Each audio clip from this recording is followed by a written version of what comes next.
kita lanjut ya. Jadi struktur dari sel yang kita bisa pakai untuk menandai sel yang kita ingin identifikasi itu bisa struktur yang ada di membran, di permukaan sel, atau di intrasitoplasma atau intranuklear. Jadi di dalam sitoplasma maupun di dalam inti juga bisa. Atau ini kita pakai juga untuk protein-protein yang memang secara alamiah sudah berfluoresensi, itu juga bisa kita identifikasi dengan flow cytometry, atau misalnya produk intrasitoplasma seperti sitokin, kemokin, dan berbagai protein lainnya, atau yang penanda yang kita bisa pakai untuk menandai apoptosis atau viabilitas dari sel atau proliferasi sel. Jadi semua struktur sel ini kita bisa jadikan penanda untuk kita bisa mengidentifikasi sel mana yang akan kita deteksi atau kita ingin kita hitung, kita analisis. Nah, tetapi sekarang ini flow cytometry itu tidak terbatas hanya sel, tetapi juga berkembang lebih lanjut, lebih jauh dengan perkembangan teknologi, juga dipakai untuk mengidentifikasi yang disebut nanopartikel atau partikel yang kecil. Jadi partikel yang seperti ini, serpihan-serpihan yang dilepaskan dari sel itu sudah kita bisa deteksi dengan flow cytometry. Jadi tidak terbatas hanya sel, tetapi kemudian sekarang semua yang dianalisis dengan flow cytometry itu selnya ini digantikan menjadi partikel. Jadi semua partikel termasuk baik partikel biologis maupun partikel non biologis bisa diidentifikasi dengan flow cytometry. Nah, kemudian sifat apa yang penting dari flow cytometry ini? Yang pertama adalah dalam flow cytometry itu yang dianalisis sel itu satu persatu. Jadi kalau selama ini kita menganalisis sel itu menggunakan mikroskop, maka sel itu difiksasi menjadi satu sediaan yang sudah kita kita fiksasi dan kita warnai di kaca objek, kemudian kita kita analisis menggunakan mikroskop. Nah, kalau flow cytometry itu selnya kita suruh lewat satu persatu di depan mata kita, yang dalam hal ini diwakili oleh alatnya. Sehingga single cell inilah yang dianalisis satu persatu selnya. Nah, setiap kali sel yang lewat di depan detektor itu akan dianalisis protein, ekspresi proteinnya, jadi per sel, sehingga dengan demikian bisa dihitung sel mana mempunyai sifat yang mana, itu bisa dihitung. Nah, secara teknisnya, maka flow cytometry ini dia mampu untuk mengevaluasi dan menghitung sel tertentu dalam satu suspensi yang terdiri dari populasi yang heterogen, yang campuran. Misalnya seperti kita mengambil sampel darah tepi. Dalam darah tepi itu kita bisa dapat bermacam-macam sel. Misalnya ada basofil, ada limfosit, ada monosit, limfosit T helper, limfosit T sitotoksik, dan lain sebagainya. Flow cytometry juga memungkinkan kita untuk mengidentifikasi dan menganalisis satu subpopulasi sel dalam jumlah yang sedikit dalam populasi yang heterogen ini. Selain itu juga dalam satu kali analisis kita bisa menganalisis banyak protein sekaligus. Dalam satu sel tidak hanya satu protein yang kita bisa identifikasi, tetapi kita bisa mengidentifikasi banyak marker sekaligus. Nah, ini mungkin agak lebih lebih baik kemampuannya dibandingkan kalau kita memakai teknik yang tadi, yang preparat base, misalnya imunohistokimia. Maksimal kita hanya 2 atau 3 yang kita visualisasi dengan teknik imunohistokimia ini. Selain itu juga, untuk menganalisis ini, alat flow cytometry sangat cepat dibandingkan kemampuan kita melihat sel dengan mata secara mikroskopik. Jadi kecepatan analisis sel menggunakan flow cytometry ini bisa 500 sampai 50 sampai 5.000 sel per detik. Jadi itu sangat cepat sekali. Jadi kalau kita ingin mendapatkan ketelitian yang baik, maka kita bisa menganalisis sel dalam jumlah yang lebih banyak. Nah, sekarang aplikasinya apa? Aplikasinya atau penggunaannya flow cytometry tadi di depan saya sudah sampaikan secara cepat tadi bahwa flow cytometry kita bisa mendeteksi atau mengidentifikasi berbagai struktur yang ada di membran, di sitoplasma maupun di dalam inti dari sel. Selain itu juga dengan flow cytometry kita bisa menganalisis sel yang dalam bentuk utuhnya dan komponen-komponen sel seperti organel, DNA, RNA, kromosom, dan lain sebagainya. Selain itu juga zat-zat yang diproduksi oleh sel itu, seperti sitokin, hormon, dan protein konten dalam selnya. Nah, yang banyak sekarang manfaatnya yaitu untuk dihitung selnya. Jadi sel yang punya karakteristik tertentu kita hitung, kemudian juga dipakai untuk analisis dari proliferasi sel dan sel cycle, kemudian juga untuk fungsi sel, misalnya fungsi fagosit, fungsi memori, dan lain sebagainya. Nah, untuk pemeriksaan flow cytometry ini, sampelnya bisa macam-macam. Bisa dalam bentuk cairan, bisa juga dalam bentuk padat. Jadi cairan misalnya seperti darah perifer, aspirasi sumsum tulang, cairan tubuh, atau kultur sel. Jadi kalau teman-teman bekerja di laboratorium menggunakan atau mengerjakan kultur sel, maka itu juga bisa dikerjakan diidentifikasi menggunakan flow cytometry. Nah, kemudian yang padat juga bisa. Jadi seperti biopsi, misalnya biopsi dari kelenjar getah bening atau biopsi jaringan, jaringan tumor, dan lain sebagainya. Dan yang terakhir, saya juga pernah dapat jaringan itu berupa plasenta. Jadi saya diminta untuk mengidentifikasi, menghitung dendritic cell dari plasenta. Nah, itu juga sudah bisa dikerjakan dengan flow cytometry. Nah, sekarang bagaimana kita selama ini melihat sel. Nah, ini saya pakai ilustrasinya dari sel darah tepi yang kita mungkin cukup familiar dengan sel-sel yang ada di darah tepi. Jadi menggunakan mikroskop kita bisa melihat memvisualisasi sel berdasarkan morfologinya, misalnya bentuk intinya, bentuk sitoplasma, dan warnanya dengan pewarnaan seperti ini, misalnya contohnya dengan pewarnaan bright, maka eosinofil warnanya orange, sedangkan neutrofil warnanya pink, gitu, dan lain sebagainya. Jadi secara mikroskopis kita bisa melihat sel itu berdasarkan morfologinya dan responnya, karakteristiknya dengan pewarnaan tertentu. Nah, dengan flow cytometry kita juga bisa melihat sel dengan cara yang sama. Hanya bedanya sel-sel yang ada ini tidak digambarkan seperti ini, tetapi digambarkan seperti bubuk pasir ini. Jadi satu bintik ini mewakili satu sel di flow cytometry. Oke, jadi kita lanjut. Mohon maaf Bapak Ibu yang masuk belakangan, kita sudah mulai tadi ya jam 10 tepat. Jadi dengan secara mikroskopis kita bisa melihat sel itu berdasarkan morfologinya dan karakteristik pewarnaannya. Sedangkan dalam flow cytometry juga sebenarnya sama, kita bisa melihat karakteristik secara morfologi, juga karakteristik pewarnaannya. Tetapi bedanya kita bisa menilai secara kualitatif maupun kuantitatif. Nanti di belakang akan lebih jelas mengenai hal ini ya. Jadi gambarannya secara mikroskopik kita dapat seperti yang di kiri ini, sedangkan gambarannya yang kita dapat di flow cytometry seperti yang di kanan. Jadi yang di kanan ini satu bintik mewakili satu sel, gitu ya. Jadi kira-kira berapa bintik tuh yang dianalisis. Nah sekarang komponennya dari flow cytometer itu apa? Nah kalau flow cytometer maka kita bicaranya alatnya. Kalau tadi flow cytometry adalah metode pengukurannya, sedangkan kalau kita istilahnya flow cytometer itu alatnya. Nah, komponen dari alat flow cytometer ini yang pertama adalah sistem fluidiknya, karena tadi flow cytometer adalah pengukuran sel yang dalam bentuk aliran cairan. Maka pasti sistem fluidiknya ini suatu komponen yang utama. Kemudian yang kedua adalah sistem optiknya. Sistem optiknya terdiri dari sumber cahayanya, cermin, dan berbagai macam filter di sini.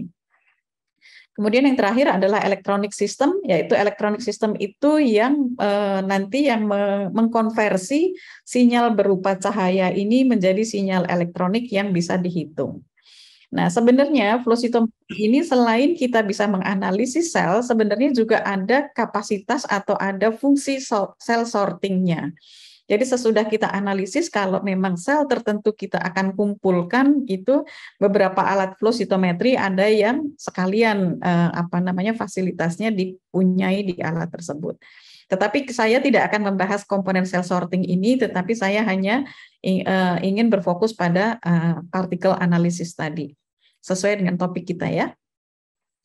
Nah, saya akan membahas yang pertama mengenai fluidic sistemnya. Jadi karena tadi kita memang ingin menganalisis sel yang dalam bentuk aliran, maka ini sistem fluidik merupakan satu komponen yang penting. Sistem fluidik ini tujuannya apa? Tujuannya untuk supaya sel atau partikel ini nanti yang ada dalam suspensi itu lewatnya satu persatu di dalam di depan detektor kita. Selain itu juga, selain satu persatu harus jalannya segaris, nggak boleh mencong-mencong. Ya, jadi harus baris. Nah, bagaimana sel itu bisa dipaksa untuk jalan satu persatu dan segaris ini namanya hydrodynamic focusing. Jadi ini memfokuskan aliran sel ini di tengah dengan cara hydrodynamic, dengan tenaga aliran cairan. Nah, gimana caranya? Ini jadi sel yang dialirkan, disuntikan dari probe-nya ini, yang disedot dari tabung kita akan dilepaskan satu persatu. Kemudian di kanan kirinya akan dialiri cairan dengan tekanan dan kecepatan aliran yang lebih tinggi. Jadi kita bayangkan mungkin kalau Bapak Ibu pernah Car Free Day deh yang rame kemarin, nah, kan banyak orang. Kalau di kanan kiri itu ada orang-orang yang berbadan besar dan bergeraknya lebih cepat, maka Bapak Ibu jalannya akan lurus di tengah, nggak akan belok-belok ke kanan ke kiri karena dorongan di kanan kirinya itu tekanannya lebih kuat. Nah, kira-kira seperti itu. Jadi sel yang dilepaskan di sini akan tetap dipertahankan di tengah karena tekanan aliran di kanan kirinya itu yang memaksa dia tetap berjalan di tengah. Nah, tapi injection rate-nya, jadi atau kecepatan sel per detiknya itu bisa diatur tergantung dari kepentingan pemeriksaannya. Jadi ini kalau setiap alat flow cytometry itu ada pilihannya low sample pressure atau high sample pressure. Kalau low sample pressure itu selnya lewatnya dikit-dikit, jadi benar-benar jarang-jarang satu lewat.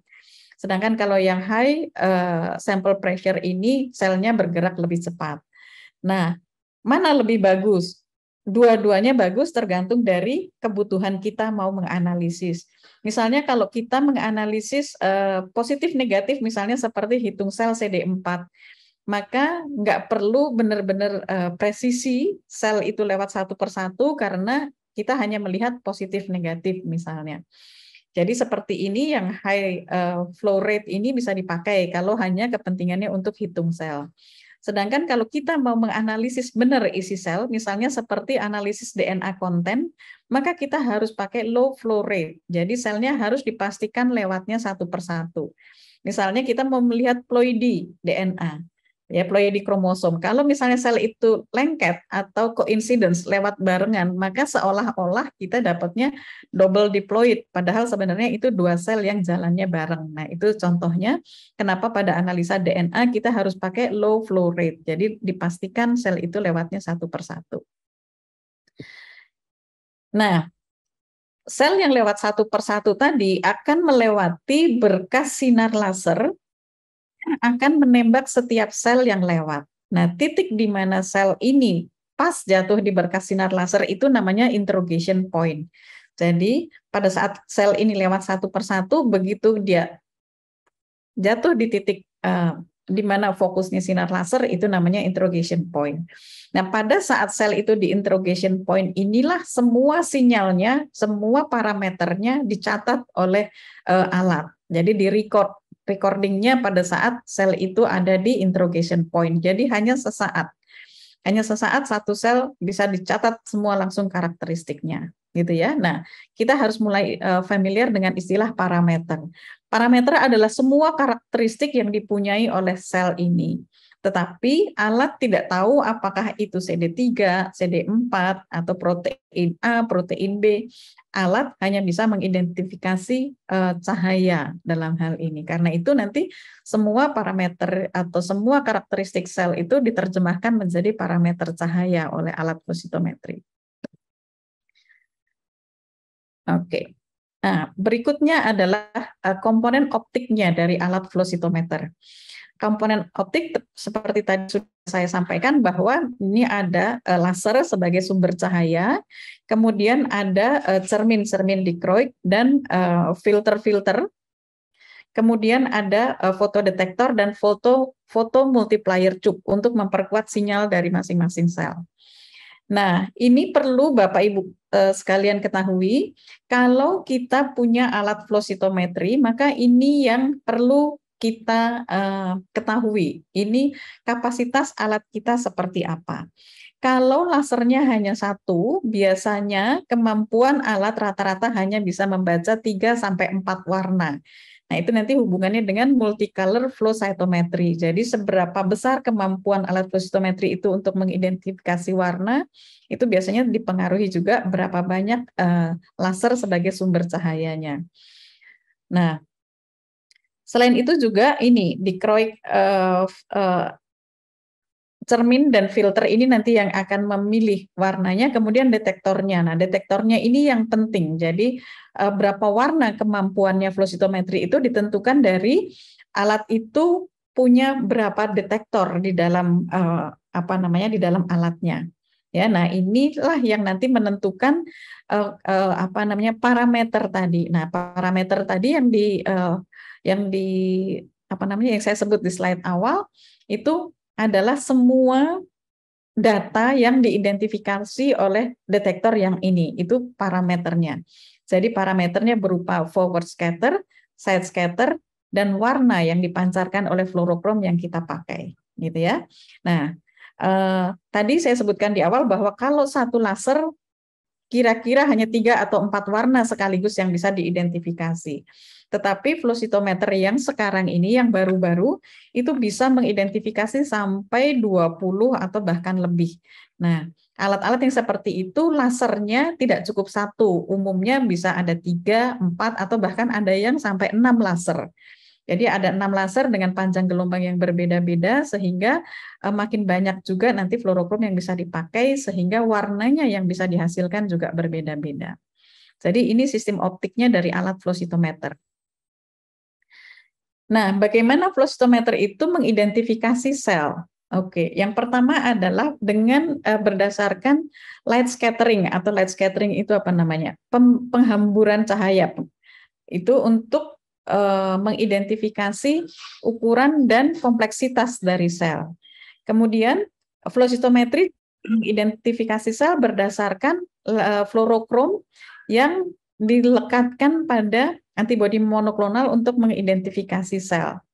Atau pewarna lain fluorokrom yang dia bisa berikatan langsung dengan struktur di sel. Misalnya seperti propidium iodide, itu dia bisa berikatan langsung dengan DNA tanpa perantaraan antibodi monoklonal. Jadi flow cytometry hanya melihat sel berdasarkan hamburan cahayanya dan berdasarkan nyala dari fluorokrom yang melekat di sel itu. Jadi alat flow cytometer hanya bisa mengidentifikasi sel ini warna birunya nyala, warna kuningnya nyala, warna merahnya nyala, seperti itu. Nanti merah, kuning, birunya yang menerjemahkan kita sebagai operatornya. Nah, sekarang light scattering-nya. Light scattering-nya ada 2, jadi pembiasan atau penghamburan cahayanya ada 2, yaitu ada 2 detektornya. Yang pertama adalah forward scatter detektor dan side scatter detektor. Forward scatter detektor ini posisinya persis di depan sumber cahaya lasernya, jadi segaris dengan lasernya. Tujuannya untuk apa? Gampangnya adalah forward scatter detektor ini untuk mengukur banyaknya cahaya yang tidak terhalang oleh sel. Jadi kalau misalnya pada saat selnya lewat, maka sinar lasernya akan terhalang. Nah, seberapa besar sinar laser yang terhalang itulah yang diterjemahkan sebagai sinyal forward scatternya. Dengan demikian, maka forward scatter detektor ini atau forward scatter sinyal ini mencerminkan ukuran dari sel atau luas permukaannya dari partikel itu. Kemudian detektor yang kedua adalah side scatter atau dia yang adanya di samping. Jadi untuk mengukur berapa banyak sinar yang dibelokkan sekitar 90 derajat ya. Nah, ini kita lihat di sini gambarnya, kalau sel itu lewat dan ternyata dia banyak struktur di dalamnya, maka ini akan membelokkan cahaya sinar lasernya ke samping. Nah, banyaknya cahaya yang dibelokkan ke samping inilah yang diidentifikasi sebagai sinyal pada side scatter detektor. Karena itu, makin kompleks struktur dari suatu sel, maka makin banyak sinar yang dibelokkan, sehingga sinyal side scatternya lebih tinggi.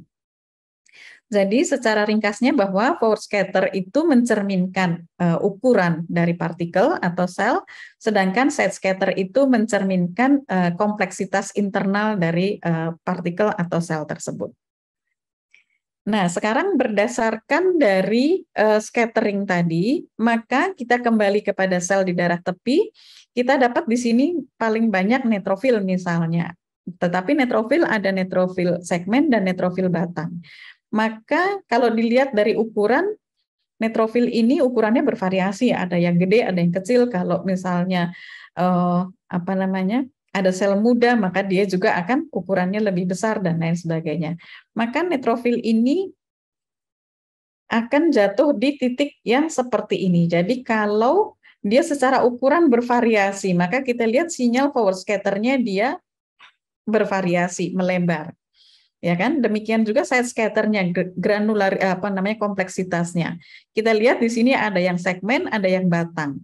Kita sama-sama sepakat pastinya bahwa yang segmen ini lebih kompleks daripada yang batang, yang intinya cuma bulat seperti ini. Nah, demikian juga dengan granulosit yang lain, eosinofil misalnya, granulanya lebih besar-besar, intinya bersegmen, tetapi segmennya jarang yang sampai banyak seperti neutrofil misalnya, maka dia juga akan jatuh di kelompok yang ini, tetapi di variasi yang lebih lebar. Demikian juga dengan basofil, karena itu semua granulosit dia akan bertumpuk membentuk populasi yang melebar ini, baik secara ukuran yang bervariasi, demikian juga dengan kompleksitasnya. Jadi komponen ini itu bisa kita identifikasi sebagai granulosit kalau di darah tepi. Kemudian bagaimana dengan monosit? Monosit secara ukuran dia ya lebih kurang sama dengan granulosit, tetapi secara strukturnya dia lebih simple. Dia nggak punya granula di sitoplasmanya. Demikian juga intinya tidak bersegmen-segmen seperti ini. Karena itu side scatternya posisinya lebih rendah dibandingkan populasi granulosit. Sedangkan kalau limfosit sesuai dengan morfologinya kita lihat umumnya limfosit itu bulat, kecil, dan dia tidak bergranul, intinya juga tidak bersegmen. Karena itu posisinya paling bawah dan paling di kiri. Itu kalau monosit, ya. Nah, gambar ini kita mendapatkan gambar yang tegas batasnya antara granulosit, monosit, dan limfosit. Tetapi pada kenyataannya ukuran monosit lebih bervariasi. Kadang-kadang monosit yang teraktivasi atau ini di dalamnya juga ada granula-granula. Demikian juga limfosit atipik, bisa saja ukurannya lebih besar. Atau ada granulosit yang agranuler atau yang sel muda sehingga dia ukurannya lebih besar tetapi kompleksitasnya lebih rendah. Sehingga variasi biologis dari setiap sel itu membuat antar populasi ini seringkali terjadi overlapping yang kita susah menentukan batasnya, yang granulosit yang mana, yang monosit yang mana, yang limfosit yang mana. Sedangkan kita pengen menghitung masing-masing subgrup itu berapa banyak populasinya. Nah, itu nanti yang menjadi tantangan. Karena itu kita tidak bisa hanya memakai side scatter saja dan forward scatter. Tetapi kita membutuhkan parameter yang lain untuk membantu mengidentifikasi sel kita lebih tegas lagi. Karena itu kita pakai fluoresensi, jadi pakai bantuan fluoresensi. Fluoresensi itu apa? Jadi untuk kita memperoleh fluoresensi itu kita pakai zat warna yang disebut fluorokrom. Nah, fluorokrom itu adalah suatu zat warna yang dia akan apabila disinari dengan panjang gelombang tertentu, maka dia akan menyerap energi dari sinar yang datang itu, kemudian energi yang diserap itu akan menyebabkan elektronnya loncat ke ring elektron yang lebih luar. Nah, karena ketambahan energi tadi, elektronnya loncat keluar. Tetapi loncatnya dia keluar ini itu kondisinya nggak stabil, jadi situasinya nggak stabil, karena itu dia akan berusaha kembali lagi ke kedudukannya yang awal. Nah, pada saat dia kembali ke kedudukannya awal ini, dia melepaskan lagi energi foton, ini disebut emisi. Nah, pada saat dia kembali ini, energi cahaya emisi ini itulah yang disebut sebagai cahaya fluoresensinya atau cahaya emisinya. Nah, pada saat menyerap energi ini disebut eksitasi, tetapi fluorokrom tertentu hanya bisa tereksitasi oleh sinar dengan panjang gelombang tertentu. Jadi tidak sembarang panjang gelombang yang bisa menyebabkan eksitasi ini. Karena itu nanti kita lihat bahwa fluorokrom ini, kenapa sinar laser yang dipakai di alat flow cytometry? Nah, karena panjang gelombangnya ini yang cukup untuk mengeksitasi banyak fluorokrom ini. Nah, sedangkan emisi ini nanti akan tergantung dari panjang gelombang emisinya, maka itu menggambarkan warna apa nanti yang akan dipancarkan oleh fluorokrom tersebut. Jadi di sini ada eksitasi, ini berhubungan dengan laser kita, dan nanti emisi, panjang gelombang emisi ini nanti hubungannya sama panjang gelombang detektor kita, ya. Kita lihat. Nah, ini adalah salah satu contoh. Jadi saya ini cuma untuk menggambarkan aja, bukan untuk ininya BD. Jadi ini menggambarkan banyak sekali fluorokrom yang ada saat ini. Ini hanya sebagian. Ini juga belum mewakili semua, tetapi di sini saya ingin menunjukkan bahwa berbagai fluorokrom ini itu akan tereksitasi dengan panjang gelombang yang berbeda-beda. Di sini 55, 405, 408 dan lain sebagainya. Ada satu fluorokrom yang bisa tereksitasi dengan berbagai panjang gelombang. Nah, ini kita nanti kalau mau pilih fluorokrom, kita lihat lasernya di alat kita berapa panjang gelombangnya. Ya, umumnya yang paling basic adalah laser biru dengan panjang gelombang 488. Hati-hati, tidak sembarang fluorokrom kita bisa pakai. Nah, kemudian eksitasinya ini juga eksitasi maksimum, jadi dia panjang gelombang tertingginya pada saat eksitasi itu apa? Ini mencerminkan warnanya apa?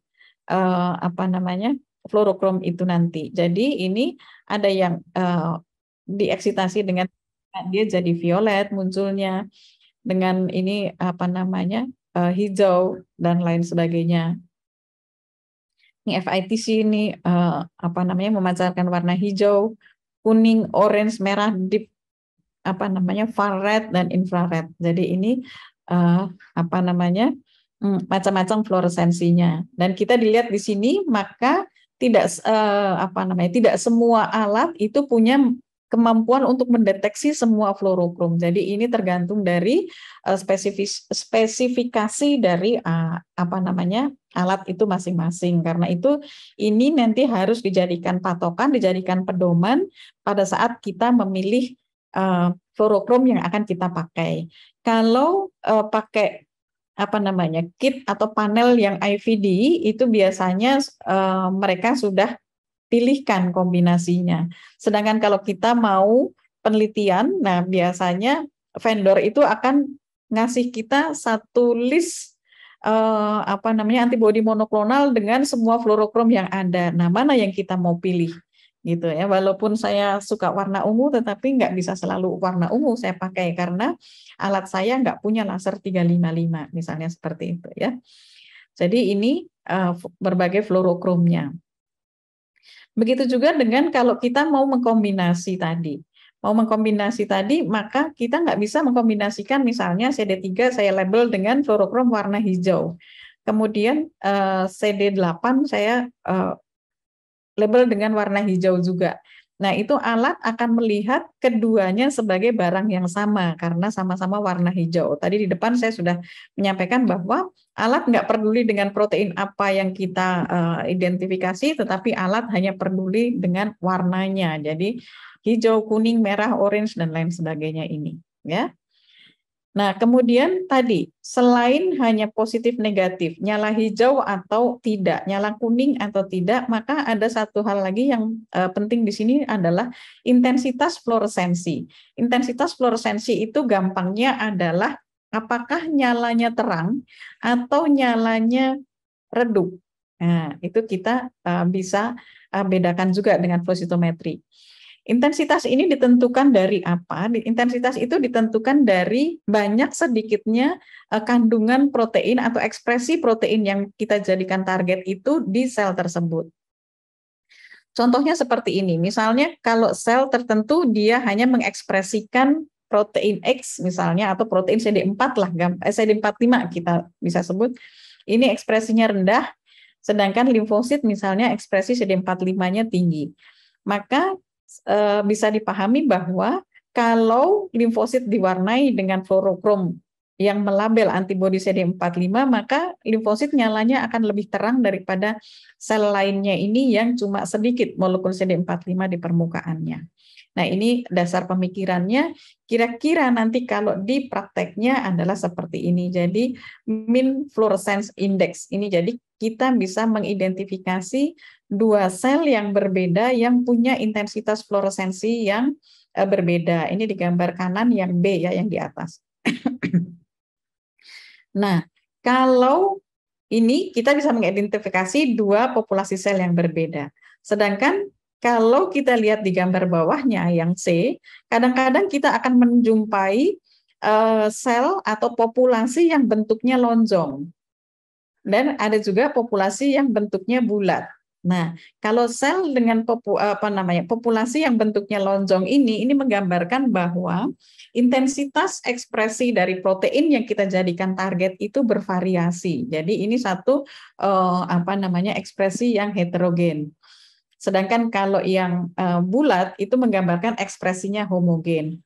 Ilustrasinya seperti ini. Kalau kita misalnya menganalisis bone marrow, sumsum tulang normal, maka tingkat maturasi dari sel blast, sel prekursor hematopoietik itu bervariasi.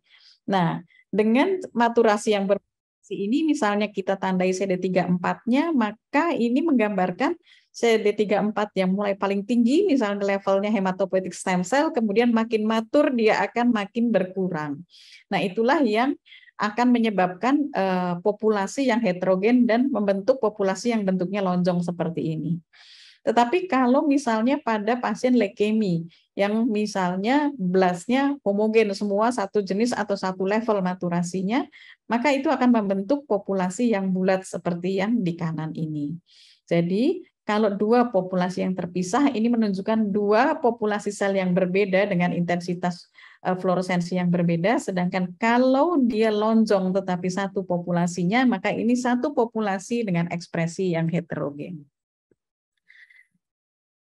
Nah, berdasarkan tadi, maka kita aplikasinya di darah tepi seperti apa? Tadi kalau kita lihat berdasarkan forward scatter dan side scatter, maka kita dapat populasi granulosit di sini, monosit di sini, dan di sini ada sel yang ukurannya besar, bervariasi sampai kecil, tetapi dengan kompleksitas yang rendah. Ini kita lihat overlapping-nya sangat numpuk, sangat susah kita menentukan batasnya.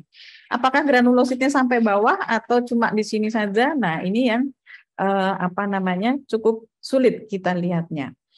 Oleh karena itu, kalau kita pakai sampelnya darah atau sel hematopoietik yang akan kita cari, maka kita pakai penandanya CD45. Nah, CD45 ini adalah pan-leukosit marker, jadi semua leukosit, semua sel hematopoietik itu punya, kecuali eritroid. Ya, eritroid dan plasmosit itu nggak punya. Jadi ini akan jatuhnya di sebelah kiri, ini negatif.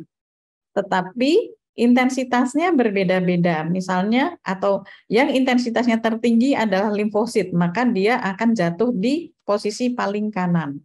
Sedangkan monosit sedikit di bawahnya, dan granulosit dia lebih di bawahnya lagi. Ini populasi yang hijau, ini adalah sel muda. Jadi kalau kita dapat blast, maka dia akan posisinya di sini, misalnya pada leukemia, jadi dia akan terpisah. Dengan demikian, seandainya ini warnanya hitam putih semua, belum saya warnai merah, kuning, hijau, maka kita akan lebih mudah mengidentifikasi, populasi yang bawah ini berarti limfosit nih, CD45-nya paling tinggi, kompleksitasnya paling rendah. Maka ini adalah yang merah ini limfosit.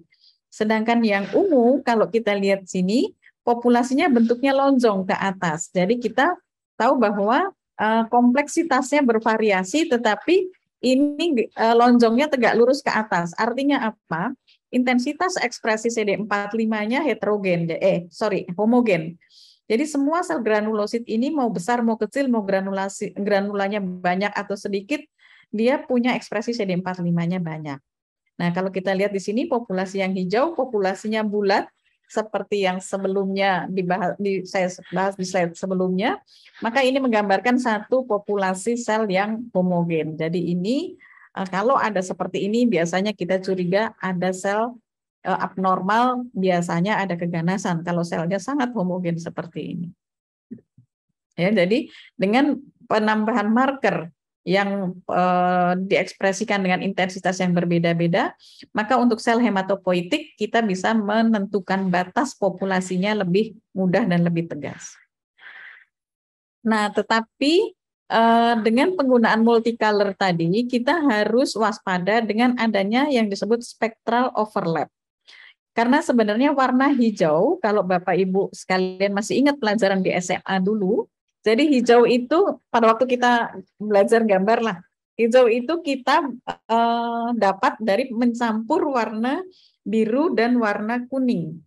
Kalau birunya kebanyakan, maka dia hijaunya lebih ke arah kebiruan. Sedangkan kalau kuningnya lebih banyak, maka dia akan kekuningan. Tetapi masih kita sebut hijau.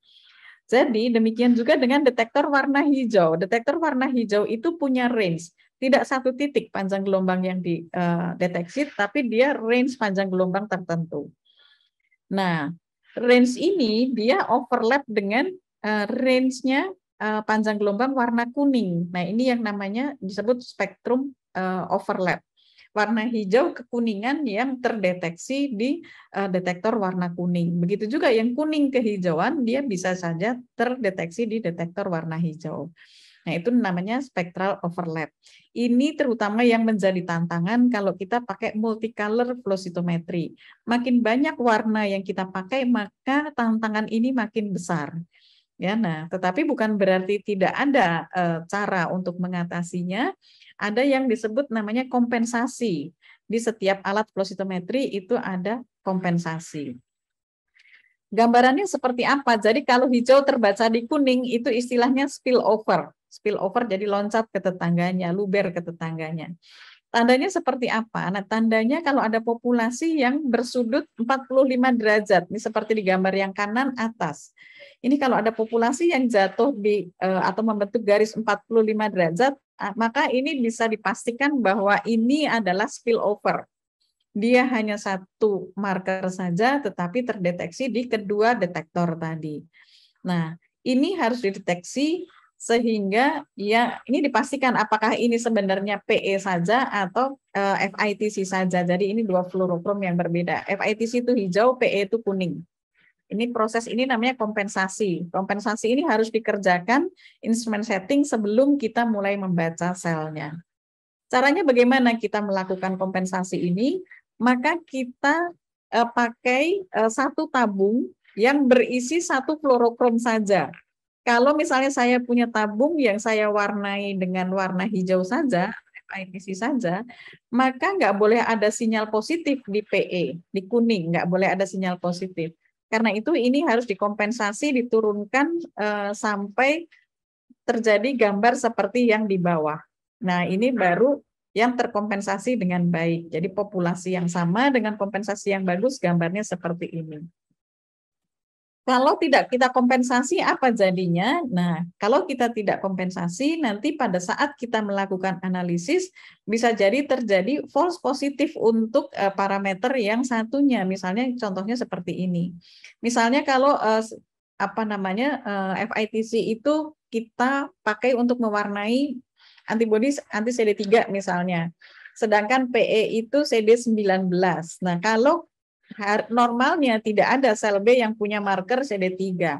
Tetapi kalau kita tidak kompensasi, maka sel yang ini, yang di kanan atas, itu bisa kita anggap sebagai sel yang double positif, padahal tidak. Padahal karena kita instrumen settingnya belum benar. Gitu. Jadi upaya kompensasi ini untuk memastikan bahwa masing-masing detektor hanya mendeteksi yang seharusnya dideteksi, spillover-nya tidak dideteksi. Ya, ini butuh kesabaran dan keterampilan tertentu untuk mengkompensasi ini. Tetapi alat-alat flow cytometry yang lebih baru, dia sudah dibekali dengan software yang membantu untuk kompensasi ini. Nah, ini hal-hal penting yang harus diperhatikan pada saat kita memilih fluorokrom. Oke, yang pertama, kombinasi antibodi dalam satu tabung harus didesain tergantung dari antigen atau karakteristik dari sel yang akan kita teliti. Karena itu pemahaman dari sel yang ingin kita teliti itu menjadi modal pertama kalau kita mau mengerjakan flow cytometry. Kita tahu dulu, kalau misalnya saya mau menghitung T helper, maka sifat-sifat apa saja sih, karakteristik apa saja yang dipunyai oleh T helper. Kemudian, nah itu apa yang membedakan T helper dengan T sitotoksik misalnya, itu perlu diketahui semuanya. Ya, mana yang menjadi tanda utamanya dari limfosit T itu perlu. Nah, kemudian fluorokrom yang kita pilih nggak bisa fluorokrom sesuai dengan suka-sukanya kita. Warna favorit saya misalnya nggak boleh, tetapi kita harus lihat masing-masing fluorokrom itu panjang gelombang eksitasinya berapa, apakah sesuai dengan laser dari alat kita, dan panjang gelombang emisinya. Apakah nanti warna yang ditimbulkan akan mampu dideteksi oleh detektor warna kita. Ini lihatnya di spesifikasi dari alat kita. Ya. Kemudian kalau mau mencampur, itu maka kita harus perhatikan antibodi yang kita pakai untuk mengidentifikasi antigen yang diekspresikan lebih lemah atau lebih sedikit, sebaiknya dipilih fluorokromnya yang lebih terang untuk supaya kita bisa lebih sensitif mendeteksi sel yang kita mau cari. Sedangkan kalau proteinnya atau antigennya itu ekspresinya cukup tinggi atau banyak kandungannya di dalam sel kita, maka kita bisa memilih fluorokrom yang lebih redup gitu. Jadi tidak akan menutupi ekspresi yang lebih rendah tadi. Nah, kemudian yang berikutnya ini kompensasi tadi untuk meminimalisasi spillover tadi antar fluorokrom itu sangat penting kalau kita mau pakai multicolor. Multicolor itu artinya dalam satu tabung kita mencampurkan beberapa warna. Jadi itu yang harus diperhatikan. Nah, berikutnya adalah gating. Gating ini adalah satu istilah yang sangat basic pada flow cytometry. Gating itu apa? Gating itu adalah suatu usaha, suatu metode untuk kita memilih subset sel mana yang kita akan analisis lebih lanjut, gitu ya. Jadi gating itu kita buat pagarnya. Nah, contohnya seperti ini. Ini sampel darah tepi, saya mau hitung limfosit T helper. Maka dari scattergram yang pertama, yang side scatter dan CD45, ini kan ada populasi limfosit, monosit, dan granulosit. Saya mau menghitung T helper berapa persen terhadap limfosit total. Maka saya pilih, saya gate, saya beri lingkaran di populasi yang hijau ini. Jadi pagar hijau ini saya yang buat. Jadi gating itu operator yang buat. Yang milih populasi mana yang mau diidentifikasi. Kemudian saya buat scattergram yang kedua, yang di tengah ini hanya dari populasi yang berpagar hijau di scattergram yang pertama. Karena itu kita nggak melihat lagi ada populasi yang hitam di sini. Jadi hanya yang berwarna aja karena saya hanya mengambil yang sudah kita pilih pagar hijau ini. Baru yang di sini dari limfosit ini berapa persen yang dia punya CD4, berapa persen yang dia tidak punya CD4 tetapi CD3-nya positif. Berapa persen yang dia tidak punya CD4 dan CD3 dan berapa persen yang dia nggak punya CD3 tapi dia punya CD4. Nah, baru nanti kita gate lagi, kita suruh alatnya menghitung yang populasi oranye ini berapa. Nah, populasi oranye ini kalau kita lihat di tabel di sebelah kiri adalah yang sel yang punya CD3 positif dan punya CD4 positif. Ya, kemudian kalau dihitung persennya terhadap limfosit, limfosit itu adalah yang pagar hijau, maka itu dia menghitung itu 30%. Ya. Sedangkan yang biru ini enggak ditampilkan di sini, tetapi ini yang CD3 positif, CD4 negatif. Nah, kalau kita lihat nih di sini di tabel sebelah kiri ada CD45 positif absolute count, itu adalah sel yang masuk di lingkaran hijau ini. Nah, di sini ada istilah event di atas, di paling atas. Event adalah banyaknya partikel yang lewat interrogation point tadi. Jadi setiap partikel yang lewat interrogation point dihitung satu event. Ya, jadi event itu tidak menggambarkan sel per mikroliter atau sel di dalam tabung, tetapi event itu menggambarkan berapa banyak yang lewat di depan laser tadi yang terhitung. Nah, ini istilah-istilahnya jadi event. Jadi seperti itu. Gating adalah batasan yang kita buat untuk menandai sel mana yang kita minta alat untuk menghitung, gitu. Walaupun semuanya dicatat sama si alat. Ini termasuk yang hitam-hitam, ini populasi hitam, semua datanya dicatat. Tetapi saat ini saya mau menganalisis yang ini saja, gitu. Nah, itu kita memilihnya dengan cara gating. Nah, berikutnya adalah aplikasinya, beberapa protokol yang penting pada waktu kita menggunakan atau mengerjakan pemeriksaan flow cytometry. Beberapa hal yang penting pada fase preanalitik, yang pertama, harus diusahakan bahwa sel yang akan dianalisis itu kondisinya semirip mungkin dengan kondisinya pada saat aslinya dia. Apakah di dalam tubuh, atau misalnya kalau sel kultur ya pada saat dia pertumbuhannya di media kultur itu seperti apa. Jadi semirip mungkin dengan kondisi dia yang sebenarnya. Oleh karena itu, sampel fresh, sampel segar itu merupakan sampel yang paling baik pada flow cytometry.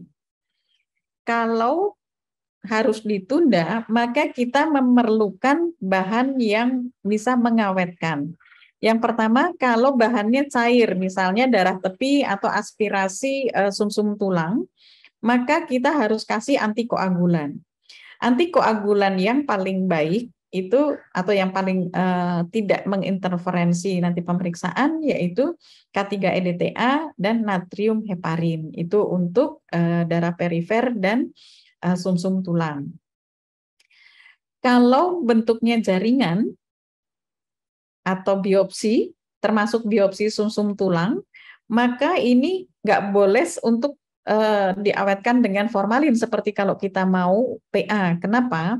Karena pemberian formalin ini akan membuat kondensasi dari protein di permukaan sel sehingga bisa jadi merubah struktur molekul proteinnya. Nanti antibodi monoklonal yang kita pakai bisa nggak lagi mengenali struktur tersebut. Jadi itu bisa menyebabkan false negatif. Karena itu untuk menjaga freshness dari jaringan biopsi kita itu harus memakai media yaitu media kultur. Misalnya RPMI. Jadi RPMI ini media kultur sel yang kita bisa pakai untuk mengawetkan jaringan atau biopsi tadi. Nah, baik darah tepi, sumsum tulang maupun jaringan biopsi yang sudah dalam RPMI tadi, itu bisa ditunda sampai 12 jam dengan suhu penyimpanan di suhu ruangan. Ya, jadi ini dan harus dihindarkan dari paparan suhu yang ekstrim, misalnya atau kena matahari langsung, misalnya kita taruhnya di dekat jendela, nah itu nggak boleh karena itu nanti bisa mempengaruhi integritas dari sel yang akan kita periksa. Kalau untuk cairan tubuh, misalnya cairan otak atau cairan tubuh yang lain, itu harus diusahakan diperiksa sesegera mungkin. Kenapa? Karena mediumnya cairan tubuh ini lebih hipotonik. Misalnya cairan otak itu lebih mirip seperti air. Nah, cairan atau medium yang hipotonik ini bisa menyebabkan sel itu lisis, sehingga pada saat kita periksa selnya udah nggak ada, padahal yang kita mau identifikasi selnya. Ya, jadi cairan otak dan cairan tubuh yang lainnya itu harus diusahakan sesegera mungkin. Maksimal 4 jam itu masih bisa ditoleransi, tapi kalau lebih dari itu biasanya kita sudah kehilangan sel dalam jumlah yang cukup bermakna.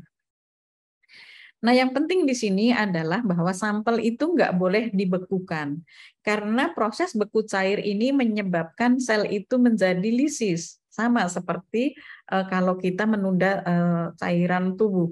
Nah, kalau sel lisis kita kehilangan banyak sel, maka kita nanti tidak representatif lagi selnya. Kalau memang terpaksa kita mau menyimpan dalam jangka waktu yang lama, maka harus memakai metode preservasi, misalnya dengan menggunakan DMSO dan lain sebagainya. Itu untuk menjaga integritas sel yang dibekukan. Jadi nggak boleh sampel EDTA kita bekuin gitu. Nah, itu banyak sekali yang lisis. Ya. Nah, karena tadi kita menganalisis sel dalam bentuk single cell, maka nanti pada saat preparasinya sampel berbentuk jaringan atau bahan solid lainnya harus diurai menjadi suspensi single cell. Nah, penguraian ini bisa secara mekanik atau enzimatik. Saya biasanya pakai metode enzimatik, misalnya pakai kolagenase. Jadi itu untuk mengurai jaringan ikat yang mengikat sel itu satu sama lain sehingga sel itu terurai. Nah, dan harus diperhatikan kalau kita pakai sel atau jaringan solid ini, kita harus saring untuk memastikan bahwa tidak ada lagi gumpalan-gumpalan yang besar yang nanti bisa menyumbat alat kita. Jadi itu harus disaring, ya. Dan yang penting di sini dipastikan bahwa kita dapat single cell di situ. Nah, kemudian antibody staining, jadi pewarnaan antibody. Saya agak khawatir kalau mahasiswa saya biasanya kalau ini mereka berpikir bagaimana cara melekatkan fluorokrom ke antibodinya, Dok, gitu. Nah, itu nggak usah kita pikirin karena itu sudah dibuat oleh si pabriknya. Jadi kita tinggal pilih. Misalnya kita mau beli antibodi anti CD3 berlabel FITC gitu. Nah, itu nanti vendornya yang akan cariin ya. Jadi bukan kita yang melabel antibodi dengan fluorokrom. Tetapi pada proses staining ini bagaimana kita melekatkan antibodi yang sudah berlabel fluorokrom ini pada sel targetnya. Ya, jadi ada macam-macam metodenya. Ada yang direct staining, jadi antibodi yang berfluorokrom tadi langsung mengenali struktur di sel, atau kita pakai indirect staining. Misalnya kalau struktur yang kita cari itu misalnya masih belum umum atau kita beli antibodi yang tanpa konjugat misalnya. Nah, itu kita bisa ditambahkan antibodi kedua terhadap imunoglobulin ini yang berlabel. Nah, ini biasanya lebih umum, lebih banyak dicarinya. Kalau misalnya struktur targetnya ini jarang atau belum diproduksi antibodi berfluorokrom untuk struktur tersebut, ya. Jadi ada direct staining, ada indirect staining. Kalau indirect staining pakai dua antibodi di sini. Kemudian ada metodenya lyse no wash dan lyse wash prosedurnya. Contohnya yang lyse no wash ini kalau kita periksa limfosit subset dari sampel darah tepi.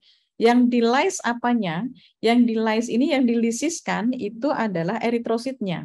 Karena eritrosit itu banyak sekali. Jadi misalnya kita ambil gampangnya aja eritrosit itu 5 juta per mikroliter. Sedangkan leukosit itu 5.000 per mikroliter. Artinya setiap 1.000 eritrosit baru ada 1 leukosit. Padahal yang akan kita analisis leukositnya. Alat nggak lihat yang penting partikel lewat itu yang dihitung sebagai event. Nah, kalau kita mau mencari 1.000 atau 10.000 leukosit, maka kita akan menyedot atau kita akan menghitung berapa? Kalau 10.000 leukosit berarti kita akan nanti 10 juta eritrosit yang kesedot. Nah, itu akan sangat boros. Karena itu eritrosit ini kita lisiskan supaya nggak mengganggu. Tetapi nggak apa-apa ada di situ karena eritrosit yang sudah dilisiskan tadi akan menjadi debris yang dia ukurannya lebih kecil daripada sel yang akan kita periksa sehingga nggak perlu dicuci. Nah, sedangkan kalau misalnya untuk leukemi maka kita harus buang nih debris dari eritrosit yang kita lisiskan tadi harus dibuang. Makanya ini lyse and wash gitu ya. Kalau yang tadi limfosit subset lyse no wash. Nah, kalau pewarnaan intraseluler kita harus wash juga karena kita nggak mau yang nyala adalah fluorokrom yang ada di luar ya. Nah, itu tadi yang pewarnaan ekstraseluler. Nah, ini yang intraseluler. Intraseluler kalau kita mau mentarget satu struktur atau protein yang ada di sitoplasma atau di inti. Ini caranya adalah sel itu kita tambahkan zat yang untuk membuat membrannya menjadi permeable, yaitu permeabilizing agent biasanya. Nah, permeable itu melubangi membran tanpa menyebabkan sel itu lisis, sehingga antibodi monoklonalnya bisa masuk ke dalam.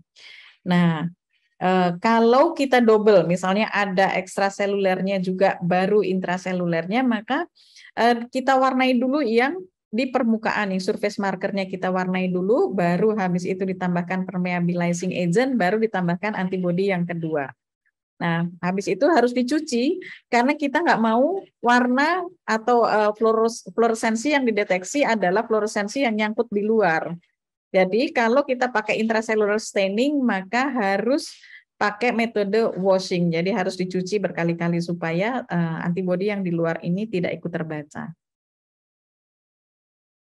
Nah, berikut adalah beberapa contoh aplikasinya. Ini yang paling sering adalah yang paling banyak pemeriksaan hitung limfosit subset. Oh, ini kelebihan L-nya.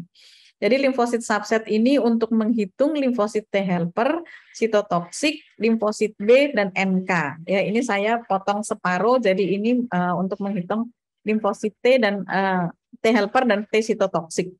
Ini saya pakai setting yang tricolor, jadi 3 warna. Ini hanya 3 antibodi monoklonal dalam satu tabung. Karena itu CD4, CD8 saya pakai 2 tabung, gitu ya. Yang sekarang dengan alat flow cytometry dengan kemampuan 6 sampai 8 warna untuk limfosit subset bisa dipakai cukup 1 tabung karena saya bisa tambahkan 8 sekaligus antibodi monoklonal dengan fluoresensi yang berbeda-beda dalam 1 tabung ya. Ini aplikasinya yang pertama dengan tricolor flow cytometry. Berikutnya adalah leukemia phenotyping. Nah, leukemia phenotyping saya membutuhkan warna yang banyak.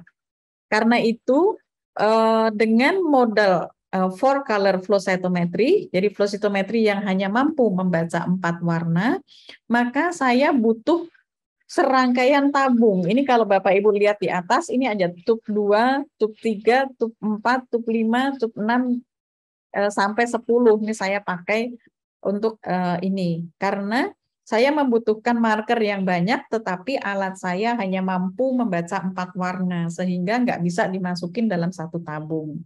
Ya, nah ini pakai alat flow cytometry yang lama. Kalau yang sekarang dengan kemampuan 8 color itu untuk screening leukemia cukup kita pakai 1 tabung. Kita sudah bisa membedakan apakah ini leukemia akut atau tidak. Kemudian apakah ini lineage-nya myeloid, limfoid B atau limfoid T.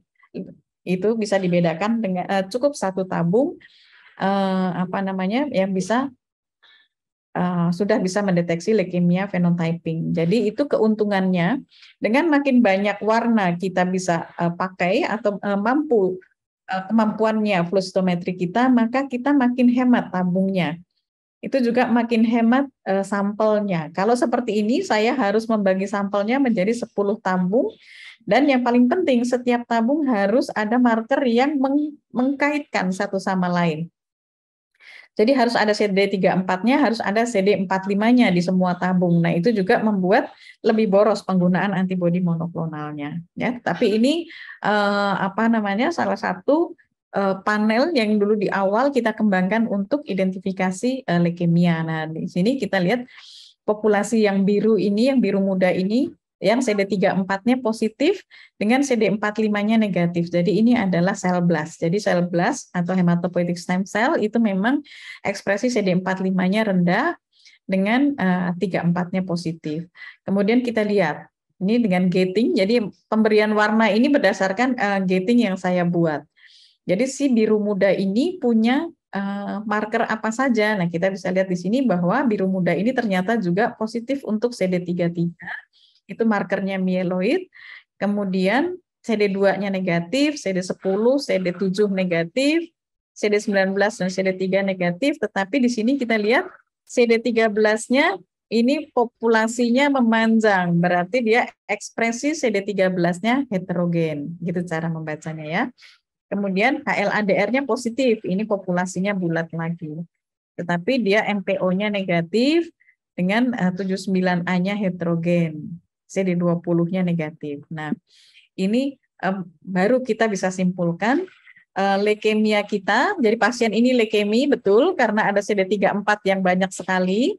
Kemudian dia mengekspresikan CD33 dengan CD13 yang heterogen, HLA-DR positif dengan 79A yang heterogen. Jadi pasien ini kemungkinan mengalami AML, acute myeloid leukemia, dengan ini ada ekspresi aberrans 79A. Jadi 79A ini aberrans dan 13-nya ini juga redup karena 13 ini aslinya marker mieloid, jadi sel mieloid yang benar mengekspresikan 13, tetapi pada pasien ini 13-nya berkurang. Gitu. Jadi itu menunjukkan pasien ini memang confirm AML. Gitu ya. Lanjut. Nah, ini pemeriksaan fungsi fagositosis. Ini juga pernah kita kerjakan di sini menggunakan tricolor flow cytometry. Nah, pada pemeriksaan fungsi fagositosis ini, saya menginkubasi.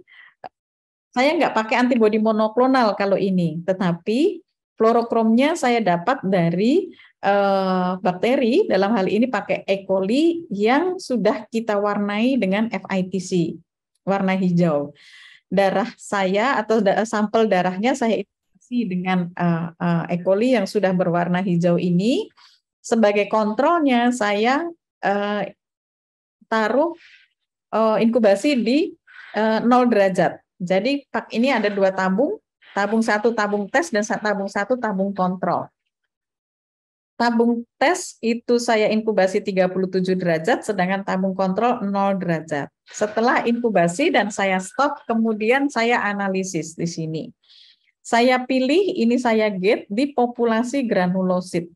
Berapa banyak granulosit saya yang mengandung warna hijau. Artinya granulosit itu memakan E. coli yang sudah saya warnain hijau itu. Kita lihat di sini bahwa ini cukup banyak granulosit yang mengandung warna hijau. Di gambar yang sebelah kanan atas, ini ada yang FL1 itu detektor warna hijau. Ini yang positif cukup banyak. Dan kalau kita lihat di sini, jadi ini satu tampilan histogram. Ini kalau kita mau melihat satu parameter saja yang kita mau lihat, maka di sini pada yang test tube kita mendapatkan banyak sel yang dia mengandung warna hijau, sedangkan yang di tabung kontrol kita tidak mendapatkan sel yang ada warna hijau. Berarti kita bisa lihat bahwa di sini subjek ini punya kemampuan fagositosis yang baik. Gitu. Jadi ini uji fungsi fagositosis. Nah, kemudian ini yang berikutnya adalah pemeriksaan sitokin intrasel. Kalau selama ini kita mengenal pemeriksaan kadar sitokin itu kita pakai metode ELISA. Jadi kita lihat misalnya kayak kemarin tuh pada waktu COVID kan lagi ngetop-ngetopnya periksa IL-6. Nah, itu yang kita periksa kadar IL-6 di dalam darah, interleukin 6. Nah, kalau seperti itu diibaratkan ayam dan telur, kalau kita pakai ELISA kita hanya menghitung telur yang diproduksi. Tetapi kita nggak tahu berapa banyak ayam yang bertelur di kandang kita. Nah, kalau dengan flow cytometry kita bisa menghitung berapa banyak ayam yang bertelur, gitu ya. Nah, ini kita challenge limfosit kita dengan antigen tertentu tergantung dari apa yang akan kita uji. Ini jadi tabung 1 itu tabung kontrol yang tidak distimulasi, sedangkan yang kedua ini yang distimulasi dengan antigen. Nah, kemudian tetapi ada hal khusus pada pemeriksaan flow cytometry ini, kita harus tambahkan Golgi plug. Artinya kita harus sumbat sitokin yang dihasilkan itu tidak dilepas keluar. Kemudian kita warnai dengan anti-sitokin, jadi ini TNF alpha. Pada yang unstimulated, ini unstimulated, maka hanya sedikit limfosit yang TCD4 positif yang menghasilkan TNF alpha. Sedangkan kalau kita challenge, maka sel yang menghasilkan TNF alpha-nya lebih besar. Ya, artinya yang limfosit CD4 yang teraktivasinya lebih banyak, cukup banyak. Ya, begitu juga dengan yang lain ini diuji untuk produksi interleukin 2-nya. Ini juga pada yang activated dia lebih banyak. Ya, begitu juga untuk CD8-nya. Jadi ini untuk menguji respon imun seluler terhadap antigen tertentu. Jadi kita lihat apakah punya memori limfosit T-nya, baik T helper maupun T sitotoksiknya terhadap antigen yang kita akan uji. Jadi ini menunjukkan bahwa limfosit T-nya dia punya memori terhadap antigen yang kita ujikan ini. Ini bisa juga dipakai untuk melihat keberhasilan vaksinasi misalnya, atau misalnya pengobatan untuk melihat aktivasi dari fungsi limfosit T-nya atau fungsi sel-sel imun lainnya. Nah, yang berikutnya untuk paroxysmal nocturnal hemoglobinuria. Jadi pada pasien-pasien PNH ini ada defisiensi klonal, artinya satu klon keturunan dari stem cell-nya yang dia defisiensi GPI anchor. Jadi itu satu regulator komplement yang ada di permukaan sel yang menyebabkan kalau terjadi aktivasi komplement maka akan terjadi sel lisis. Nah, yang lisis terutama eritrosit, karena eritrosit sudah nggak berinti sehingga kalau ada aktivasi komplement, ada kerusakan membran, dia tidak mampu merepair. Oleh karena itu, yang kita identifikasi adalah populasi dari granulosit yang dia tidak punya GPI anchor-nya, antara lain seperti flare ini. Jadi ini adalah klon PNH-nya, sedangkan ini sel yang normal dia yang punya. Ya, kalau PNH ini tidak seluruh selnya dia defisien, tetapi ada satu klon yang dia mengalami defisien. Nah, klon inilah seberapa banyak klon yang dipunyai, maka itu akan berkorelasi dengan seberapa berat dia PNH-nya. Nanti kalau diobati, klon ini bisa menghilang. Nah, yang berikutnya adalah tadi analisa DNA konten atau cell cycle. Jadi, kalau kita punya kumpulan sel manusia misalnya, maka mayoritas ada di siklus di fasenya G0 G1 di mana kandungan kromosomnya adalah diploid. Nah, kalau sel itu pada saat ini jadi G0 G1, maka diploid dia akan mulai replikasi DNA pada fase S ini, memperbanyak DNA-nya, tetapi belum sampai 2 kali lipat. Karena itu fase S ini dia akan tergambarkan intensitas fluoresensinya dia akan memanjang, tetapi dengan ini yang rendah. Jadi yang diidentifikasi sini adalah intensitas fluoresennya. Jadi yang diwarnai DNA-nya, seberapa banyak kandungan DNA di dalam sel itu. Kemudian pada fase G2 dan M, itu replikasi DNA sudah selesai. Jadi mulai G2 dan M itu kromosomnya sudah 2 kali lipat. Makanya double diploid pada fase ini. Siap membelah, kan nanti pada fase M dia akan membelah 2. Karena itu pada fase G2M dia intensitas fluoresensnya 2 kali lipat daripada sel yang diploid. Jadi gambarannya seperti ini kalau untuk analisa siklus sel yang yang normal. Nah, analisa siklus sel ini biasanya cukup penting kalau kita untuk penelitian-penelitian yang onkologi, melihat kanker, melihat seberapa agresifnya sel kanker yang kita punya, misalnya dari jaringan biopsi atau sel lain, misalnya kalau kita studi kemoterapi misalnya. Nah, itu di fase S-nya akan tinggi, begitu juga di G2M. Nah, itu menunjukkan bahwa sel itu berproliferasinya aktif, gitu ya. Sedangkan kalau misalnya nanti kita obati di selnya menjadi lisis, maka bisa jadi akan kita temui populasi di sebelah kirinya dari G0, G1 ini. Jadi itu cuma serpihan-serpihan sel aja yang mengandung DNA, tetapi dia tidak sebanyak sel yang diploid ini.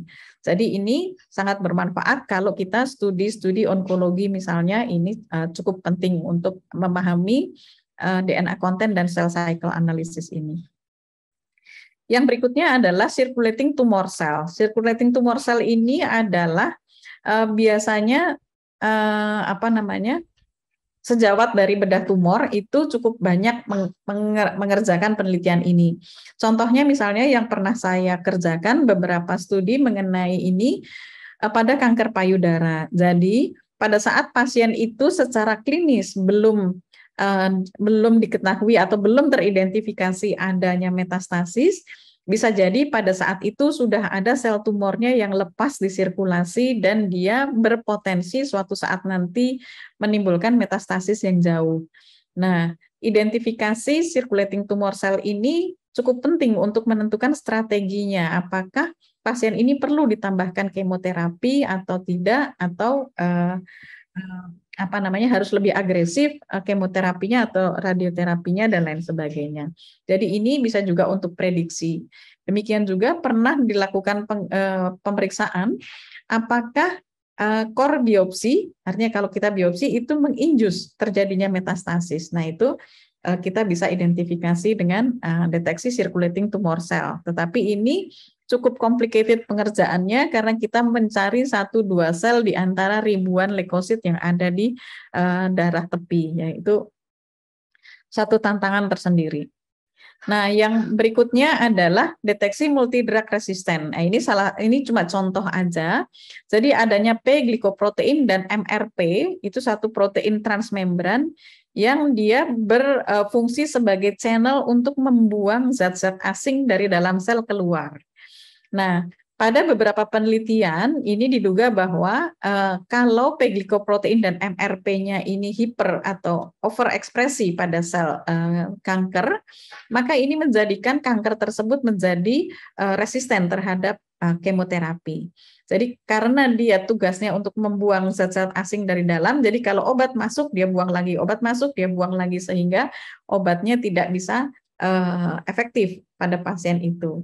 Nah, identifikasi protein-protein ini juga bisa dipakai untuk target terapi. Jadi dicari antibodi monoklonal untuk ngeblok ini sehingga salurannya disumbat. Jadi obat yang masuk bisa bekerja dan membunuh sel kanker yang itu. Nah, mungkin ini slide saya yang terakhir. Saya mungkin akan stop share di sini dan kita lanjutkan dengan diskusi. Mudah-mudahan penjelasannya cukup bisa dipahami ya. Terima kasih atas perhatiannya. Silakan saya kembalikan ke Pak Willy.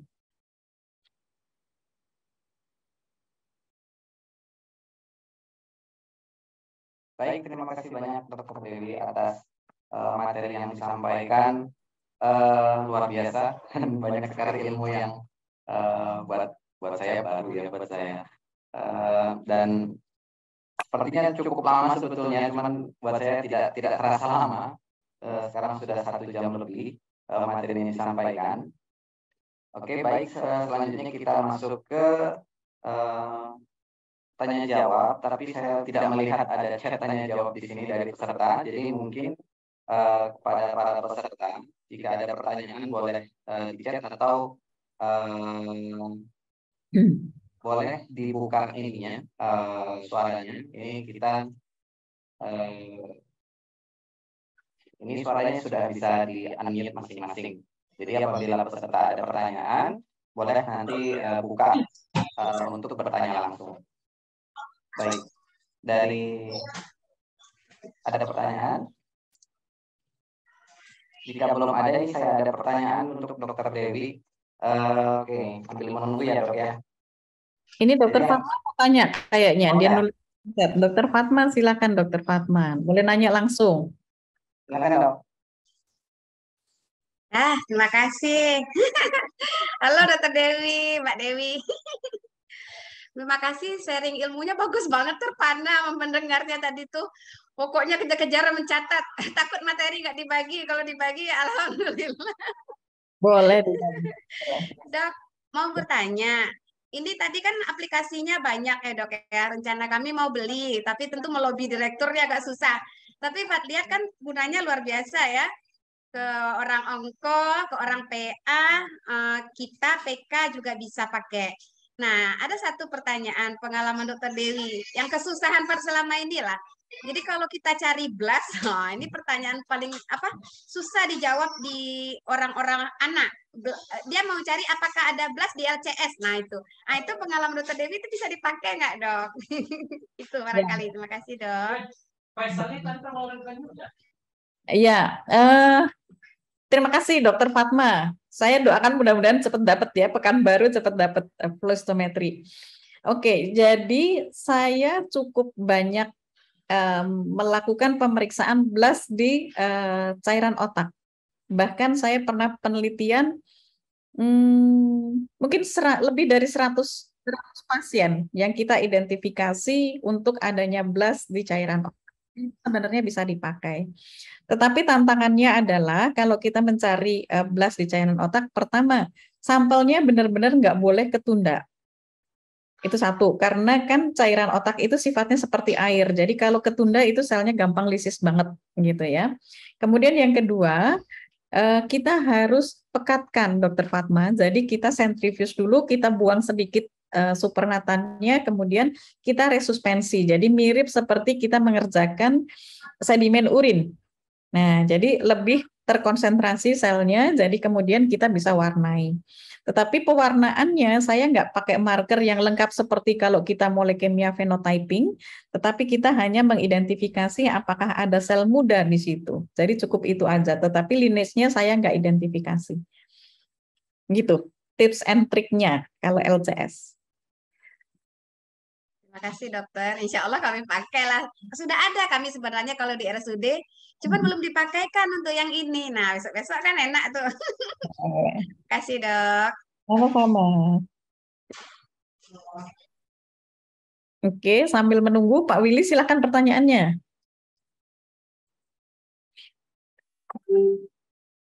Oke dok, baik. Ini terima kasih Dokter Fatmawati tadi atas pertanyaannya. Selanjutnya kami tunggu pertanyaan dari peserta yang lain.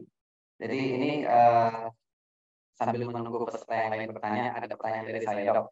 Terkait ini dok, jadi kita sebagai supplier itu sering ditanya oleh peneliti marker-marker yang unik gitu dok, dan biasanya juga susah mencari ininya fluorochrome-nya, dan yang aplikasinya dia flow cytometer.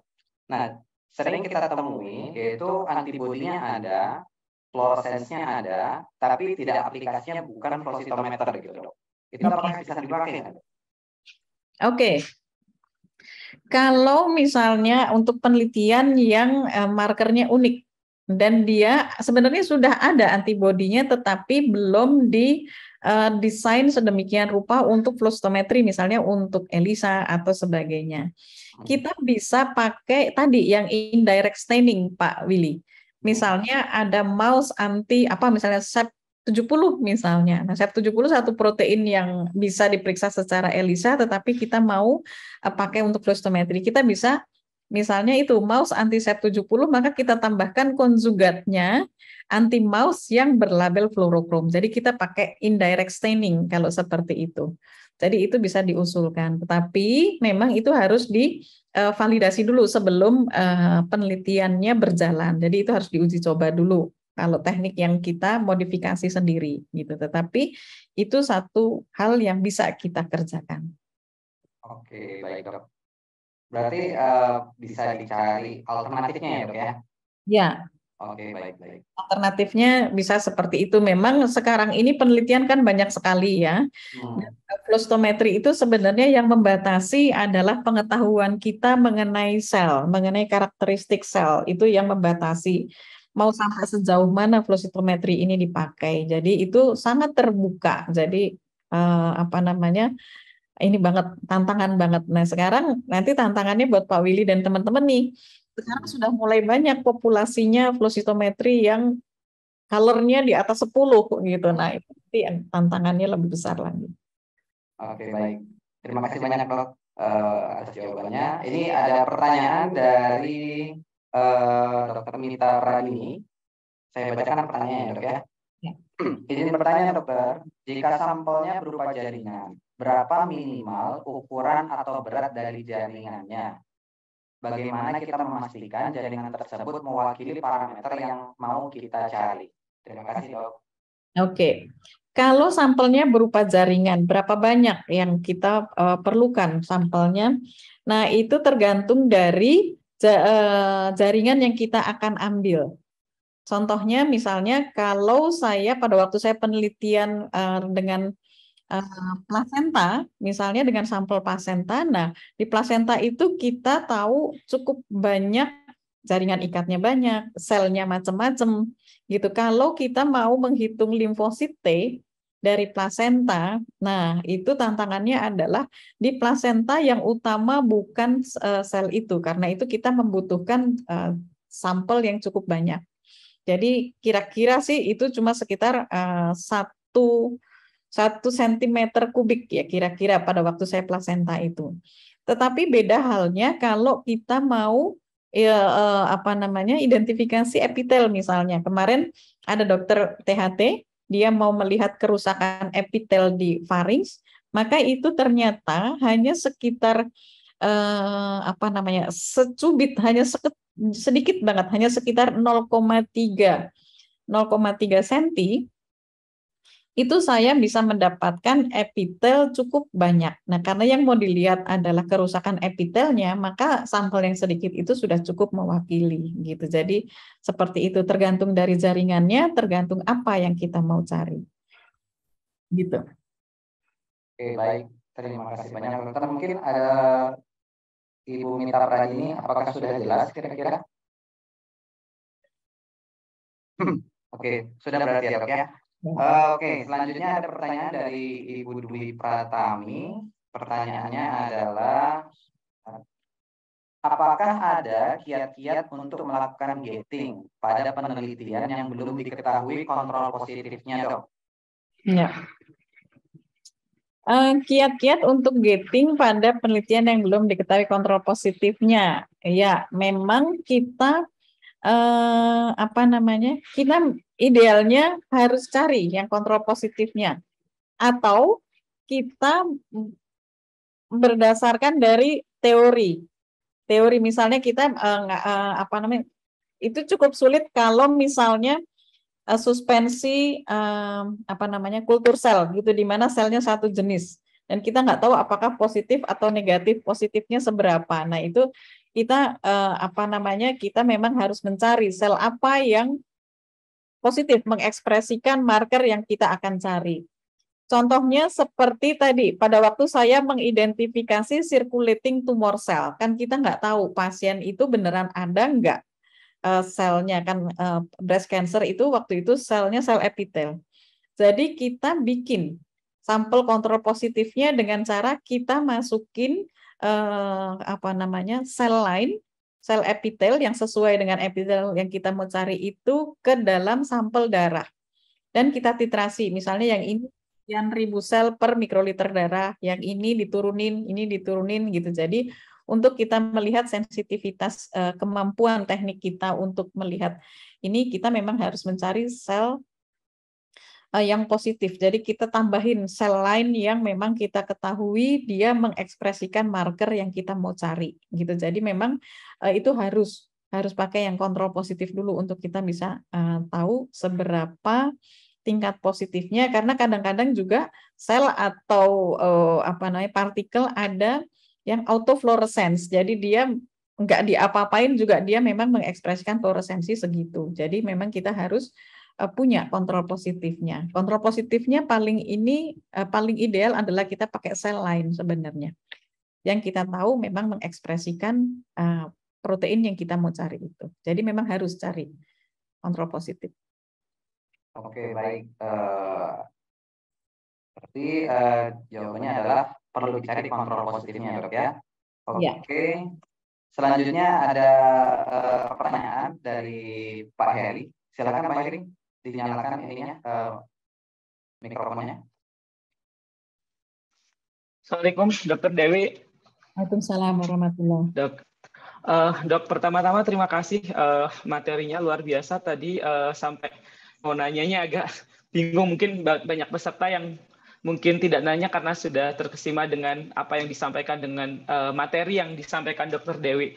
Nah Dok, pertanyaannya adalah karena mungkin ini ya Dok, menarik sekali tadi materinya cukup jelas, bahkan bagi saya yang awam sekali dengan flow cytometer nampak menarik sekali. Nah, mungkin nggak ya Dok, setelah ini mungkin biar ada lanjutan sehingga beberapa peserta bisa mengaplikasikan Dok apa yang didapatkan hari ini, atau mungkin one day ada batch keduanya mungkin Dok, karena masih beberapa ada yang belum ikut. Mungkin nggak ya Dok diadakan hands on Dok terkait ini, karena saya yakin banyak orang yang interest dengan ini karena tadi sudah dapat materinya, kemudian kedepannya bisa di lab nih, atau bagaimana nanti hands on-nya bentuk seperti apa, masih possible nggak ya Dok? Terima kasih. Ya. Kalau untuk workshop yang wet workshop ya, artinya dibarengi dengan hands on, saya dengan senang hati, tetapi memang kita harus atur lebih ini ya, karena membutuhkan fasilitas dan ini yang lebih baik gitu maksudnya ya, persiapan, tetapi juga kapasitasnya pastinya nggak bisa 100 orang gitu kalau hands on. Tetapi pada dasarnya bisa aja sih kita bikin wet workshop untuk ini. Boleh nanti kita kapan-kapan kita bikin, setuju saya. Oke, baik. Perlu koordinasi lebih kuat ya Dok, karena butuh alatnya saya rasa flow cytometer bukan alat yang sembarangan. Tidak bisa dipegang oleh banyak orang sepertinya. Ya. Perlu didesain dengan baik. Ya. Tapi mungkin Dok ya. Mungkin, dimungkinkan. Atau misalnya tadi seperti Dr. Fatma, misalnya ingin mengembangkan satu pemeriksaan baru gitu di di labnya, misalnya baru dapat alat, nggak tahu nih mau dipakai bagaimana caranya kalau mau mulai untuk cairan otak. Nah itu juga kita bikin ini gitu ya. Oke, siap Dok, baik. Oke Dok, satu lagi Dok, ini ada pertanyaan lanjutan dari Ibu Dwi Pratami yang lanjutan mengenai kontrol positif tadi. Pasca sampel dilakukan fiksasi, apakah dapat disimpan sebelum dilakukan pemeriksaan flow cyto? Oh ini berarti yang ini ya, internal staining ya. Jika dapat disimpan, berapa lama waktunya? Kemudian sebaiknya maksimal berapa lama pasca fiksasi dilakukan pembacaan flow cytometer? Oke, ya ini pelaku nih kayaknya, jadi tahu teknis banget. Ya, benar, kalau sudah difiksasi memang sel itu bisa lebih tahan karena biasanya larutan yang untuk memfiksasi itu mengandung paraformaldehid. Nah, itu bisa disimpan. Tetapi pertama, kalau kita mau menyimpan, sebaiknya sel itu kita bungkus sehingga fluorokromnya tidak terpapar dengan cahaya. Itu yang satu hal yang paling penting. Ya, harus dibungkus dan dihindarkan semaksimal mungkin terhindar dari cahaya. Kenapa? Karena nanti kalau dia sudah terpapar cahaya, fluorokromnya sudah tereksitasi di luar, pada saat masuk alat nanti sudah nggak nyala lagi dia. Jadi itu istilahnya photo bleach, jadi nggak boleh fluorokrom itu terpapar cahaya. Nah, berapa lama? Idealnya itu 24 jam sudah diperiksa. Tetapi saya beberapa kali mengerjakan bahkan untuk pendidikan PPDS, saya menyimpan itu sampel-sampel leukemia yang sudah difiksasi itu sampai berbulan-bulan itu masih baik. Tetapi syaratnya itu tadi, bahwa fluorokromnya dihindarkan untuk jangan sampai terpapar matahari. Kemudian sampel yang sudah diwarnai dan difiksasi tadi disimpannya di 2-8 derajat. Jadi di kulkas tetapi jangan di freezer. Itu ya, masih sampai 24 jam atau 2 kali 24 jam itu masih belum ada penurunan intensitas fluoresensi yang bermakna. Sepanjang kita bisa benar-benar menyimpan dengan baik. Mungkin seperti itu. Jadi kalau misalnya sampelnya datang Jumat sore, sudah mau pulang ya sudah kita warnai dulu fiksasi, habis itu simpan di kulkas, Senin baru kita lakukan pembacaan di alat, itu juga bisa. Gitu kira-kira. Oke, baik Dok, terima kasih banyak informasinya. Artinya berarti bisa disimpan 1 sampai 2 kali 24 jam ya Dok ya, dan tidak ada perubahan yang berarti dari si sinyal fluoresensnya. Oke, mungkin Dok kira-kira bisa 1 pertanyaan lagi atau 2 pertanyaan Dok? Boleh 1, udah setengah 12 kita ya. Udah setengah 12, oke baik. Oke, dari peserta mungkin ada lagi? Kalau tidak ada nih saya 1 lagi Dok, terakhir pertanyaan. Boleh, boleh. Yang sering ditanyakan lagi sih Dok. Jadi kita sering ditanya oleh peneliti, misalkan peneliti punya alat tertentu gitu Dok. Tapi apakah semua antibodi dari marker apa saja bisa atau hanya antibodi dari marker tertentu saja yang bisa untuk dibaca dalam flow cytometry? Oke. Secara umum sebenarnya alat flow cytometry itu open system.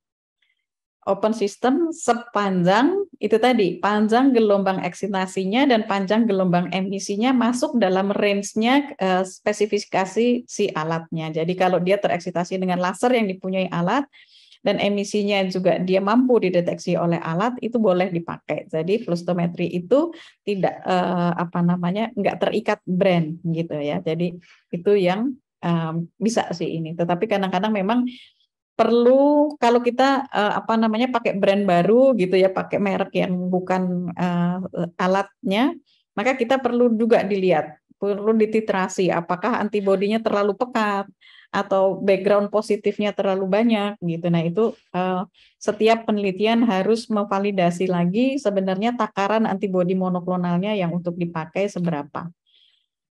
Gitu. Oke, baik. Artinya Mas tidak closed system ya Dok ya? Open system, tapi ya. mungkin perlu optimasi di beberapa hal kali ya Dok. Ya. Oke, baik. Oke, sepertinya dari peserta tidak ada lagi pertanyaan yang masuk di kolom chat Dok. Jadi dan ini juga sudah sangat lewat dari jadwal ya, sudah jam 11.40 sekarang itu jam saya. Jadi mungkin sampai di sini saja acara webinar kita kali ini. Terima kasih banyak kami ucapkan kepada Dr. Dewi atas ilmunya, atas waktunya mau men-share ilmunya kepada kita semua. Semoga apa yang kita dapat hari ini menambah wawasan kita yang pertama, yang kedua bisa kita aplikasikan, apalagi terutama untuk para peneliti bisa lebih memahami dan bisa mengaplikasikan pada kegiatannya sehari-hari. Oke, baik. Dari kami, terima kasih kami ucapkan kepada seluruh peserta. Mohon maaf mungkin ada peserta yang tadi agak terlambat masuk karena memang sistemnya tidak bisa masuk ketika sudah join. Mungkin akan kami perbaiki di kemudian hari. Dan mohon maaf banyak yang kekurangan dari kami pada webinar kali ini. Dan insya Allah kita akan ketemu lagi di webinar-webinar selanjutnya. Satu iklan dari kami mungkin apabila para dokter peneliti ingin mencari flow cytometer atau antibody yang berhubungan dengan flow cytometer boleh menghubungi kami di Abirama Lab dan emailnya saya share di kolom chat dan mungkin juga banyak para peserta yang sudah memiliki kontak dari kami melalui flyer. Oke, baik. Terima kasih sekali lagi kami ucapkan kepada Dr. Dewi dan kepada seluruh peserta. Assalamualaikum warahmatullahi wabarakatuh. Waalaikumsalam warahmatullahi wabarakatuh. Jangan lupa tadi yang dapat door prize ya. Oh iya, untuk yang door prize nanti karena kebetulan tidak sampai 5 yang bertanya, jadi seperti ini bertanya akan kami kirim door prize. Nanti akan kami hubungi langsung satu persatu. Baik, terima kasih semuanya. Assalamualaikum, saya pamit. Waalaikumsalam warahmatullahi Waalaikumsalam warahmatullahi wabarakatuh.